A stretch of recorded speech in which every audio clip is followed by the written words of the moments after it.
If you could leave your life behind and become something more, would you?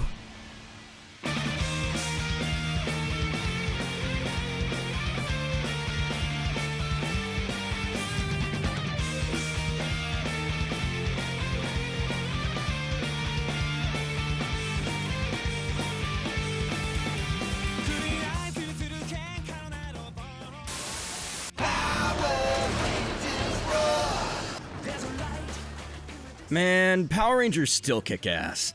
The tokusatsu tradition of transforming heroes is a staple of superhero fiction since the 1970s, with Ultraman and Kamen Rider being highly profitable in East Asia to a point where Western adaptations of Super Sentai sold like gangbusters from the 90s to the 2000s. That generation of 90s kids that grew up with Mighty Morphin had their view of entertainment shaped by its broadcast, craving more live-action superhero shenanigans on the small screen. And broadcasters took notice, eventually snowballing into the widely successful superhero television landscape of the modern era. Yet, those OG fans, despite being at least familiar with modern cape shows, have matured into their adulthood. Some of them are married, have jobs, have kids that even watch the same series they grew up with, just with a new generation of heroes, with new powers and toys to collect. It's something they feel growing more and more distant from that time they spent in their living rooms, morphing alongside Tommy and Jason. They feel older now, a bit more lost, a bit more unclear of their direction. This feeling of nostalgia that millennials feel for something like Power Rangers and their lives not turning out the way they initially envisioned is somewhat of an untapped market. An escape from reality and the soul-crushing nature of self-reliance in the modern world where things aren't as shiny and new as they once were. This feeling of dissatisfaction before maturing further into your 30s and 40s wasn't lost on writer Kyle Higgins. Originally working for DC Comics under Scott Snyder's wing, he would write for Nightwing and various group titles like Batman Eternal before transitioning to creator-owned work with Cowl, a project he originally did as a college thesis film. This film background and industry experience carried him from job to job until he landed Power Rangers for Boom Studios in 2016. This run exploded in popularity alongside its sister series Go Go Power Rangers by Higgins' close friend Ryan Parrott, bringing the original 5 Rangers into the modern day and scaling their battles to multiversal levels. This contemporary reinvention of an old super team led to some experimentation on Higgins' part, resulting in the creation of Lord Draken. An evil alternate future Tommy Oliver, consumed by his desire for power, Draken became the ruler of a desolate future. His plans to travel the multiverse to harness more Ranger Team powers, resulting in the event comic Shattered Grid. Bringing in teams we hadn't seen in decades and new teams such as the D&D campaign Team Hyperforce, Shattered Grid redefined the Power Rangers franchise for years to come. Higgins even created a short film teasing the event with Tommy Oliver actor Jason David Frank, featuring music from Power Rangers composer Ron Wasserman. Needless to say, Power Rangers made a splash on the direct market no one could have anticipated. Higgins and Parrott now in the spotlight with eyes on them for what they'll be doing next. And then Hasbro bought the rights. Whoops. Derailing the plans for future Power Rangers story arcs, Higgins and Parrott left Boom alongside their friend and collaborator, Matt Groom. With a desire to once again go for creator-owned work, Higgins began conceptualizing a series with the aesthetics of Power Rangers and the transforming hero trope, with an edge that could only be described as Invincible-esque. And following suit was Ryan Parrott with his own creation, as well as Matt Groom and fellow creators from the Boom era of Power Rangers, taking their twists on the concept in different directions, resulting in a new superhero universe, the likes of which we haven't seen in a long time. The Massive Verse, a pop-up imprint published through Image Comics, is the banner in which these 3 friends and colleagues work under for the release of their record-shattering titles. Leading the charge was Kyle Higgins, with the initial plan for crossovers to be unobtrusive to the linear reading orders for each of their books. With dynamic action scenes and novel premises, the Massive Verse has seen a large uptick in readership from people both in and out of the industry. So I'm here to sell you on this concept of the Massive Verse. The main book's tied to it, hype up the upcoming titles, and leave you wanting to buy the trades to support such an honest effort from writers and artists just trying to do cool things for the Western comics industry. Now, there will be spoilers, and I will indicate when, but I cannot talk about the strengths of these books without bringing up their later plot points. So, without further ado...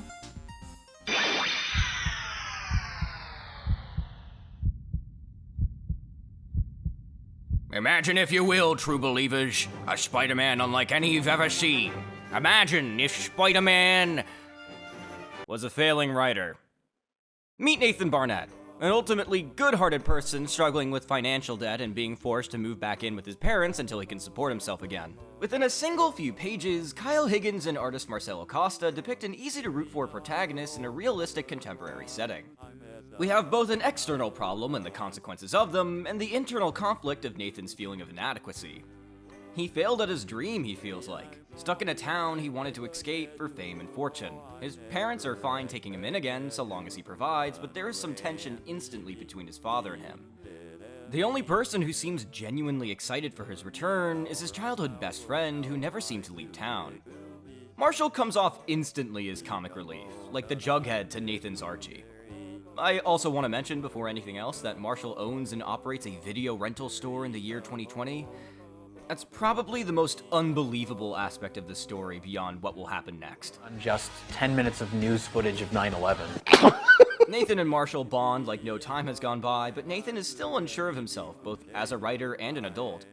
That's when, coming from the bar the two went to for the night, the two come across the Radiant.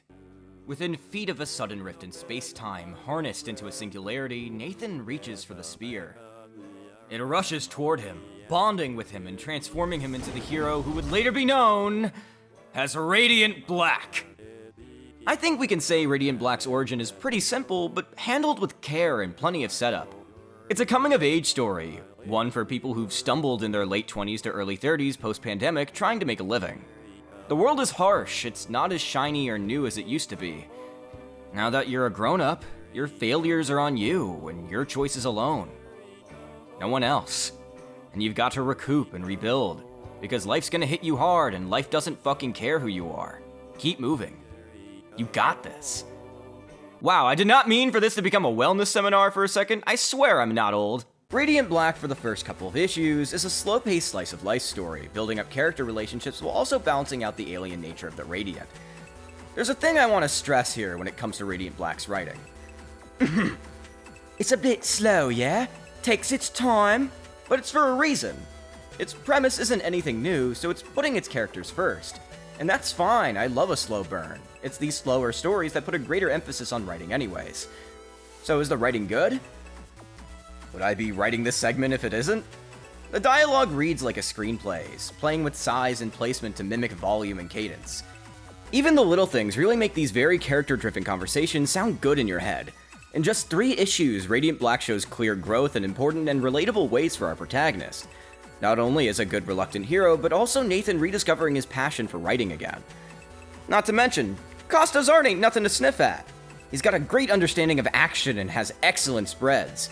It's a solid start to something special, something that's blown me out of the water time and time again.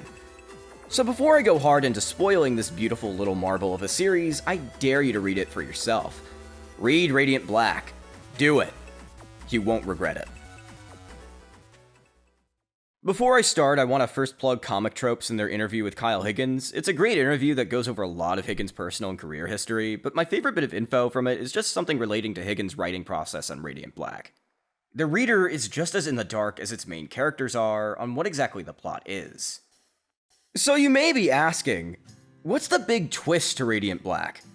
What's the one thing that really turns this modern coming-of-age superhero story into something that grabs you tight and begs you to read its next issue? Well, after the discovery and investigation into the activities of another Radiant user who's been robbing banks in the Chicago area, Nathan trains with Marshall to master his newfound powers and discover more about its origin. This includes speaking with a giant robot hidden within the Radiant, welcoming him to the neon realm known only as existence. In the heat of battle against Radiant Red, this giant robot tells Nathan a war is coming to Earth, that everything he knows and loves is at risk of total annihilation. And as the building the two Radiants fight within collapses, the robot asks Nathan if he's willing to do anything to keep his planet safe, including killing those who threaten its safety. Now, in most stories, especially superhero stories, this would be a call to action or a turning point halfway through the plot. Hell, in Jujutsu Kaisen it happens really early on, but it just sets the stakes for everything. It's something that makes our protagonists question their morality, or in the case of the big two, force them to defy expectations and be a hero anyways. Not killing, because typically heroes don't kill. In one issue though, one brilliant fight between two evenly matched adversaries, Higgins does something that most comics I've read don't have the balls to do. Nathan says no. And as the building collapses on top of him, Marshall runs to his side through a crowd of onlookers and EMTs. And within seconds of the fight's end and Radiant Red's escape, Nathan dies. The Radiant floats before Marshall, a person who previously told Nathan that he was glad he got the powers of the Radiant instead of him. Because if Marshall had the powers Nathan had, he would do terrible, terrible things. In an instant, Marshall becomes the new Radiant Black. And he wants revenge. We are only on issue 5, by the way! From here, Radiant Black consistently twists and turns in all the right ways.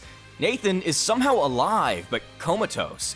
As Nathan's on death's door, Marshall immediately accepts the offer from the giant robot within the Radiant, and an epic fight ensues between him and Radiant Red. Marcelo Costa really knocks it out of the park for this fight. It's intense and action-packed. It's the fight that really sold me on this series beyond its plot twists. Just as Marshall is about to kill Radiant Red, revealing herself to be just a regular middle school teacher, a portal appears. 2 more Radiant users walk through, telling the two that he is coming, and coming soon. Before they can get a proper explanation though, he arrives, declaring this world will be judged. The series is a roller coaster of emotions, action, and a story that constantly keeps you guessing. It does slow down at some point, but it's for the benefit of its characters and establishing a new status quo. Supervillains come out of the woodwork with alien weapons powered directly by contact with Marshall's Radiant. Marshall saves Nathan's life, but is shunned by everyone around him for mysteriously disappearing for half a year in order to do so. Marshall makes Radiant Black into a sort of business, while the newly revived Nathan, who doesn't even understand how he was brought back to life in the first place, tries to keep his best friend's moral compass in check. And all of this happens in under 20 issues. There's even an animated short funded by Kyle Higgins where Radiant Black fights Blaze from Higgins' previous comic Cowl. And the making of the short is a main plot point in one of its issues. Will Friedle makes a cameo! Will fucking Friedle! It's me. No! Unacceptable!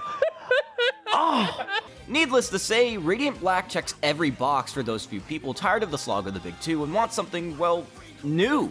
Something fresh that takes familiar tropes and spins them in their own way, a story with consequences to its characters' actions, and a plot that continues to intrigue. Higgins and Costa are making magic over at Image, and I implore people to read its trades as soon as possible. Now you may be thinking, isn't the title of this video The Next Big Superhero Universe? Does Radiant Black have any crossovers? Well... Supermassive was a giant-sized one-shot released in February of 2022, written by Kyle Higgins, Ryan Parrott, and Matt Groom. It is, as of writing this essay, the only crossover in the creator-dubbed Massiveverse. Supermassive is very self-contained, only requiring you read up to at least issue 9 of Radiant Black before jumping in. The story begins with an alien from another dimension crash-landing on Earth alongside Cassia Costa, known as Inferno Girl Red. Soon being tailed by New Orleans' greatest defender and interdimensional guardian, Rogue Sun, Cassia is lost in this dimension and wants to stop whatever came through with her from destroying the world. With Rogue Sun, Radiant Black, and Inferno Girl Red working together, they inevitably stop the creature while also setting up both future events for Radiant Black and the 3 separate spin-off titles from this book. Supermassive feels different from Radiant Black for obvious reasons, but it fits neatly into its overall run by being an unobtrusive, fairly fun outing for Marshall and his newfound friends. And these friends are really why this crossover exists, both their creators being friends as well as developing a decent relationship between these very different people. Marcus Bell is an asshole, plain and simple. Not in the fun way like Marshall is, more in the general, I'm older so follow my lead and shut up sort of way. He's the more experienced hero of this universe and actually has a legacy to his name. You see, how Rogue Sun actually works is that the Sunstone, yes, the Pokemon evolutionary item, just go with it, has actually been passed down through Marcus's family for generations, his abusive father being the Rogue Sun before him. His costume is also pretty sick. It's a great mix of Ghost Rider-esque supernatural heroes from the West with Eastern armored heroes like Bull Black from Gingaman. Marcus obviously lightens up and comes around to the other characters by the story's end, but after Supermassive, some major changes occur. Let's talk Cassia though, because she's the only character here whose book as of the time I'm writing isn't out yet. Inferno Girl Red was created by Matt Groom and whose first book, a graphic novel drawn by Erica DeRusso, was funded on Kickstarter and is still in development. The defender of Apex City with a power passed down through the generations, Cassie Acosta is a very clear riff on Kamen Rider, whose dramatic coming-of-age story seems to be at least visually striking. She's a typical hot-blooded teen from another dimension a la America Chavez, but is much more tolerable than her. She can be funny, sometimes cute even, but really knows how to kick ass and genuinely cares for her friends. Supermassive made me interested enough to read Kassia's own journey, one I'm still eager for after all these months of waiting. I think each of these books' leads are at the very least tolerable, if not fairly likable protagonists that could handle their own books if put in the right hands. Their powers are cool, their concepts are compelling, it makes you hopeful for at least more crossovers in the future when these stories are well underway, giving an opportunity for more characters to shine in the coming future. However, something is teased at the end of Supermassive that's sort of a huge spoiler for one of its main books, as well as its direct selling point. While Marshall gets a vision of the space war unfolding he's supposed to be a part of, and Cassia sees her friends becoming Sentai-suited heroes, Marcus Randolph Bell faces a more startling revelation. His own death. At the beginning of Marcus's solo book, written by Ryan Parrott and drawn by Artist Abel, he is lured to the startling power of a new villain. A villain who claims to know Marcus, hates him with all their being. Our hero is quickly disarmed, and Marcus is killed. New Orleans now in danger of total annihilation. With this villain still on the loose and more to come across different dimensions, NOLA needs a hero. It needs to be protected by someone, anyone that can keep their streets safe. Enter Dylan. Dylan is edgy as fuck. He bullies you for answers on your homework and is constantly in trouble. He's a little shit, and even if a girl likes him, that won't last long. So when Dylan's estranged dad dies in a car crash, his mother and him are summoned to his other family's mansion for the will reading. It turns out, his dad's Marcus! You see, Marcus has been a superhero Dylan's whole life, and his new family he formed after leaving Dylan's mom knew about it. Yet instead of this new, clearly more trusted family Marcus formed getting the Sunstone found in the wreckage of the battle, it's Dylan who inherits the Sunstone. So Dylan takes the Sunstone, unsure if he's really cut out for this, and his mom comforts him about the responsibility he now bears. She lets him be a hero so long as it doesn't take over his schoolwork, and trusts he'll do the right thing. The Sunstone leads Dylan towards a crime in progress, and, well, he gets his ass kicked. Dylan being Dylan, of course, lets the bad guy get away, and then, in a surprising twist, Marcus is still alive! Sort of. He's a ghost hidden within the Sunstone, and he wants Dylan to find his killer! This is all in one issue, by the way. It's a bit rushed to get into its premise, but it always feels like things are moving. It's a concept that isn't necessarily new, but is executed well with the supernatural elements being elevated by virtue of its setting. New Orleans is New Orleans, you're gonna see something spooky. Dylan can be a bit of a brat and a weenie, but he's the textbook definition of daddy issues. You do feel bad for him at the end of the day. His arc is more or less accepting his role as Rogue's son while his father teaches him how to use his powers, teaching him being an overstatement since all he really does is just stand there, barking orders, being a bad dad. You find out more and more about the villains Marcus fought and his own personal history through his newer family and the unfolding mystery, which does zig into the occasional zag. Regardless, if a supernatural superhero murder mystery that plays with concepts of legacy heroes outside of the big two interests you, give it a shot. I can at least say you'll be entertained. Entertained is a word. So, I like Rogue's Son, really! I think there's the bones of something good here. I just think it's a little rushed. Like, the first issue was a lot, but the rest of the core mystery is burned through in its first 6 issues. And after the mystery is said and done, there's an opening to do more with the character of Rogue's Son. It's just not that exciting. It just makes the mystery aspect seem more like setup for the core concept of this story. A superhero family drama dealing with loss, and what loss drives people to do. Marcus promises Dylan in issue 2 that he'd teach him to use his powers if he finds his killer, who he suspects are members of his newer family. After a series of misunderstandings and jealousy expressed toward Dylan's reluctance to be Rogue's Son, it turns out that, shock of all shocks, it was his mother who killed his father after all. She sold her soul to the devil for superpowers because Marcus was a bad man and that he would one day come for Dylan whether she wanted him to or not. So Dylan, in response to these shocking revelations, Dylan's all over his mom, just Dylan things, and makes sure she's sealed away in Crystal Gem Jail with Grandma Garnet. After all this is said and done, Marcus tells his son, Hey, I don't need to get milk again, so yeah, I'm staying. and Dylan's like, no you! Marcus goes, this isn't Uno, fuck off. And Dylan goes, no you fuck off, Dad, gone! Then Marcus leaves. Dylan moves in with the Bell family despite the children's issues, and Dylan accepts his place as the defender of New Orleans. He also got suspended from school, so that helps his job a little bit. I feel like the mystery aspect of this could have been stretched out more because it did leave a lot to be desired. I mean, of course it was the mom. It's the only other character in the story we as the audience would expect. And while Dylan's mom having a marital dispute with the ghost of Dylan's dad is good character drama, I wish we had more of this. I wish reaching this fight amongst family members had more catharsis, or that we knew more about them as people before we got here, instead of just flashbacks. I just wish everyone was less of a dick in this story so we could understand their interpersonal relationships better. Most of the cast is at least two-dimensional, hell, Dylan seems ripe for complexity down the line, but as the second story in a new comic book universe being sold on the direct market, the only thing that's holding me here is the idea that Rogue Sun can figure itself out. For Dylan to figure himself out. So where does this leave us? If there's a third book funded but not out to read for ourselves, is there nothing else from this main universe and its spin-offs? Did I say there were only 3 characters introduced in Supermassive? The thing with Supermassive is that it created a point of reference for all of its writers. Whether it be the introduction of Marcus as Rogue Sun and giving Marshall his first team-up outside of the Radiance, it gives the world this takes place in some texture and continuity outside of its respective books. And part of that continuity it introduced at the very end of the comic is a new player that enters the fray. Someone with a bone to pick. The Dead Lucky is written by Melissa Flores, who helped supervise the expansion of the Power Rangers brand during the Neo Saban era. She oversaw the comic publication, video games, and even the development of the live-action film during this time. Flores developed a great working relationship with Higgins, Parrot, and Groom, and remained friends after Hasbro bought the license. After being brought on to write a backup story in Radiant Black called The Unleashed, based on her own Twitch series of the same name, she would develop her own character for the budding Massiveverse.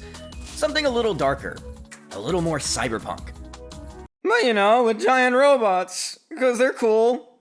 The Dead Lucky is about Bibiana Lopez Yang, a soldier who returned home from San Francisco from Afghanistan riddled with trauma, and, well, mysterious electric powers.